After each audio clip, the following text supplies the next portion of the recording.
Hello and welcome. Today we are going to talk about styles. Let's get going. So if we click over here on the Styles tab, all of the styles will come up. Styles are the set of instructions or properties associated with how an element looks. To give you a feel or sense of what a style is, you can come and open this up. Bubble comes with a ton of styles preloaded. One way we can search for styles is by element type. So in this case, to make it a bit simpler, we're going to see what Bubble comes with preloaded for buttons. Another option or way to find a style is to search by name. If you want to add a new style, you can go over here and click the Add Style button.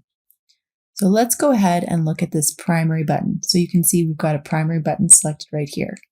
If we go over to this side of the page, we can see what the appearance looks like.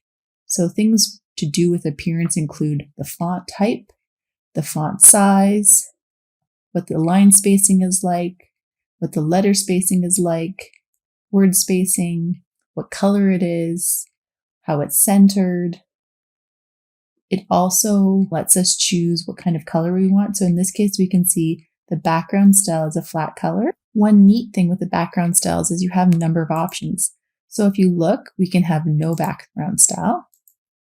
We can stick with the flat color. We can change that color by clicking down here. We can change the opacity of that color by clicking on this. We can also select a gradient. If we select the gradient, then again, we have options with how we change that. And we can put an image in. So we could upload an image. We're going to go back to the flat color just to see some of the other properties that are in here. You'll notice this looks very much like the property editor. So if you understand what's going on here, you can make the same changes in the property editor itself. Going down, the last few things you have are related to borders. So you can define each border independently. If you do that, you can actually just change one line of the border. So in this case, my border style top, we're going to make it solid. We're going to make this much thicker width so that you can really see that I was changing it. So again, you could change that. And then one other thing is you can show a text shadow. Again, see that bit of change there. And instead of using a border, another option you have to essentially create a border is to use the shadow style. So if you look, there's no shadow style, an outset and an inset.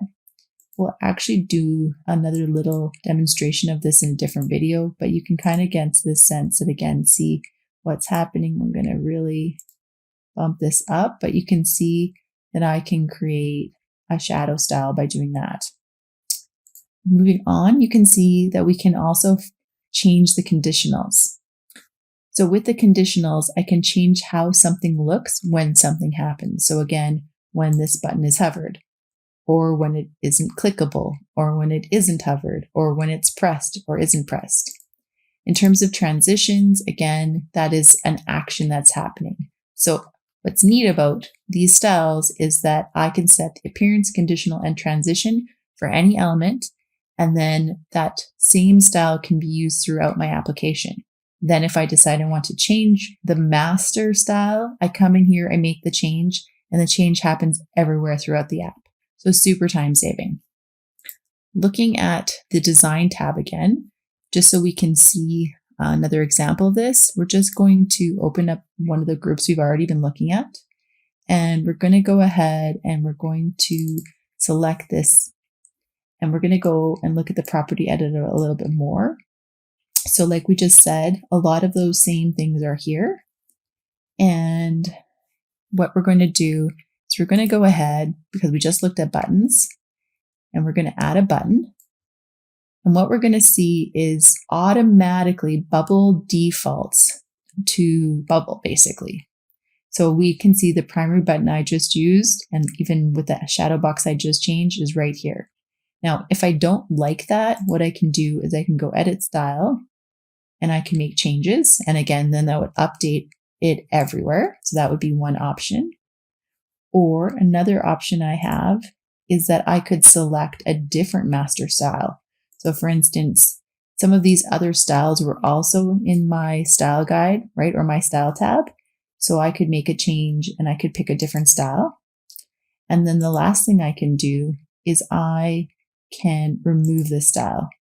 Now what happens is if I remove the style, which isn't something you typically want to do, to create work throughout the whole app, but you might want to do this where you want this to look a certain way, but maybe you want the behavior or the conditional to act differently, is that you would let this appear and then you would remove the styling so that you could make changes to the conditional and transitions. So that might be an example where you want to do that. In either case, what happens is when you remove the style, it actually shows you the properties of that previous style. The last part of the style guide we will quickly show you is that one other option you have within it is to apply a theme. So you can see up here, the standard bubble theme is what comes by default. If you want to change a theme and work with a different one, you have this option.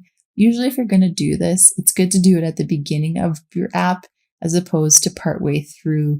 Maybe things are changing in a way you don't necessarily want. So there you have it. Now you understand how to use master styles and how you can change styles within your property editor too. Congrats!